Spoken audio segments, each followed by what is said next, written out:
We want to talk more now about President-elect Trump's top cabinet picks. There were a lot of big picks, a lot of nominations made yesterday. So we want to bring in our political panel this morning. Politics editor at the Daily Signal, Bradley Devlin, and also former Obama staffer and Democratic strategist, Dominique James. To both of you, thank you. I want to talk about the nomination I think that most people were a bit surprised about. We are hearing this morning from some of my sources telling me that this pick was actually made, this decision was actually made very late yesterday. Matt Gaetz, he faces a tough nomination process. There was an ongoing investigation into him by the House Ethics Committee, which has now been effectively ended following his resignation. That investigation, they say, came out of a case that was actually dismissed against him before this ethics investigation actually started. Bradley, your thoughts on Matt Gaetz as this pick? Should Trump have chosen someone who could potentially have an easier path to confirmation? And then we'll have you answer to that, Dominique, after. Well, it really depends on what the nomination process is going to look like and the confirmation process is going to look like. If he goes forward, President Trump, that is, with recess appointments, then it's not going to be a question. You saw some senators dismayed, like Susan Collins, about the Matt Gaetz pick. But listen, Matt Gaetz is someone who is good on speech issues. He's fairly good on drug policy. He's good on surveillance issues. He knows how the DOJ, the FBI, that entire network of law enforcement agencies work together. Why? Because he's worked really closely on these issues in the House. Trump feels comfortable with Gaetz. I think you saw that with Pete Hegseth and Secretary of Defense, too. These are men he feels comfortable with. He knows will be loyal. And that is at a premium for the Trump administration, because what did we see in Trump 1? A bunch of leaks everywhere. People on the mid and upper levels of these different bureaucracies refused to follow the commander-in-chief's orders. That was especially true in the military, right? We have Mark Milley talking to the Chinese counterparts about, we'll warn you if we attack, etc. So that is why Matt Gaetz has been chosen for Attorney General. I think it'll be really, really interesting to see what he's able to do inside that institution, given it's an institution full of lawyers, and they're probably not going to go quietly into the good night under Matt Gaetz' leadership. Dominique, to you.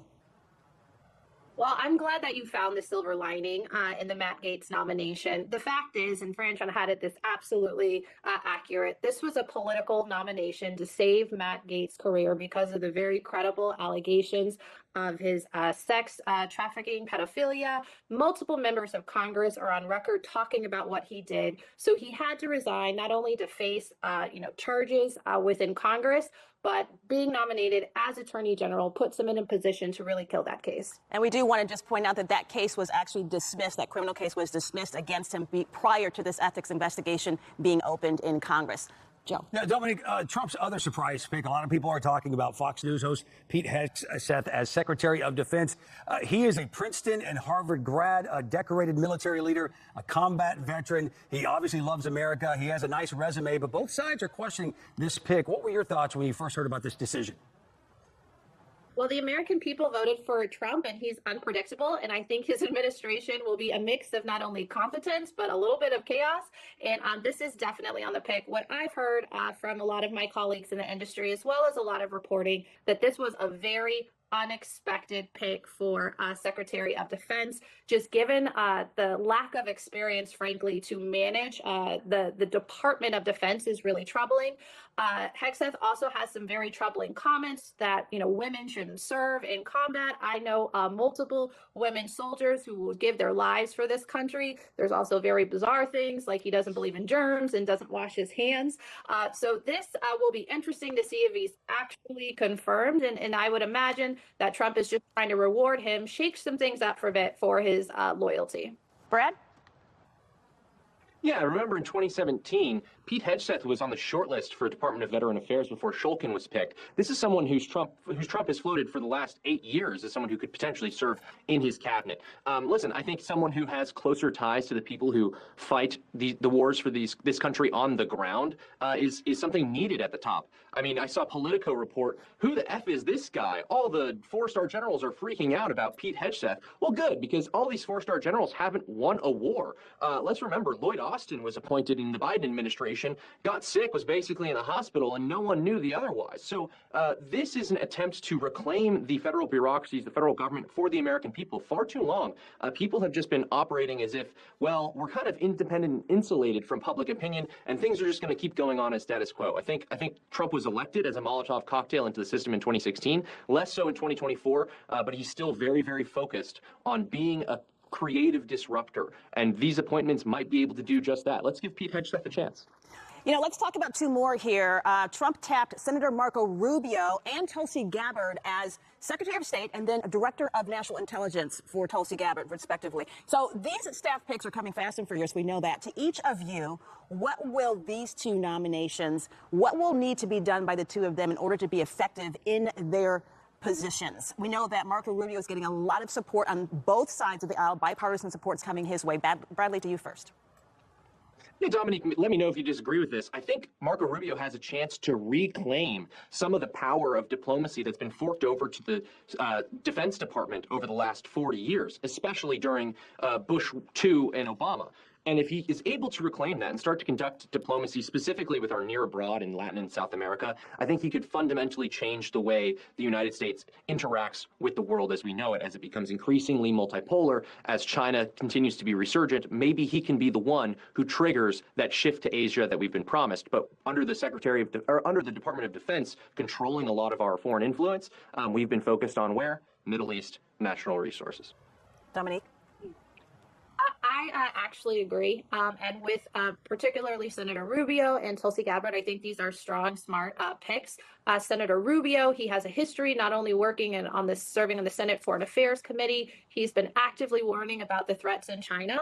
And we do need a strong, competent leader. This is on the competent side, if you will, of the picks.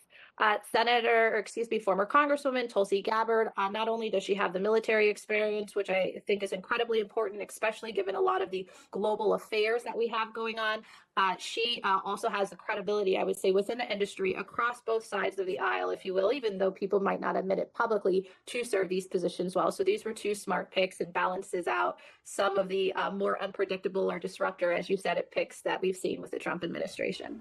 Hey, real quickly, yesterday was a busy day. Senator John Thune, in the meantime, was selected in the second round of a secret ballot by his peers to serve as majority leader. Here's what he had to say following that vote. It's a new day in the United States Senate, and it's a new day in America. The American people have loudly rejected the failed policies of the Biden, Harris, Schumer agenda. And this Republican team is united. We are on one team. We are excited to reclaim the majority and to get to work with our colleagues in the House to enact President Trump's agenda. Republicans will now have control of both the House and Congress and the White House come January. What impact will this have on Washington come with the new administration? Dominic, we'll start with you and then follow up with Bradley.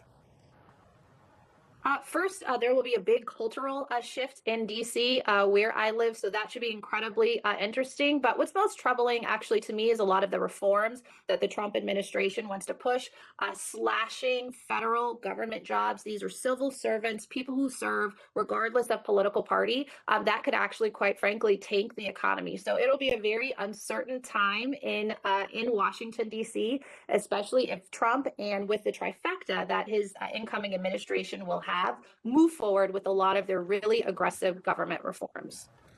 Bradley? Well, listen, if the economies of McLean and Arlington all of a sudden collapse because government has radically been reduced, I don't think I'll be crying many tears. Listen, the government is massively bloated. You've seen the Doge appointments of Elon Musk and Vivek Ramaswamy. This isn't how government is supposed to work. There has been, for a long time, a progressive ethos that has dominated the government that says, actually, we need all of these permanent civil servants to, serve whatever party is in charge. Well, guess what? These people are involved in the political process. They have political priors. And if they're not on the same page as the president and as our elected representatives, then they ought not serve in government. So if it means relocating a lot of these people to agencies that we might move across the American heartland, or just getting rid of their jobs flat out, I mean, I don't think it would be a bad thing. I don't think you'd see the economy collapse. I think maybe you see home prices get a little bit more affordable in McLean, but I think that would be the extent of it. All right.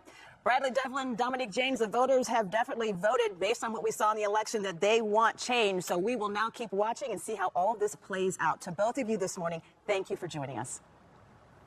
Great conversation. Yep. All right, still to come, the new safety warning this morning.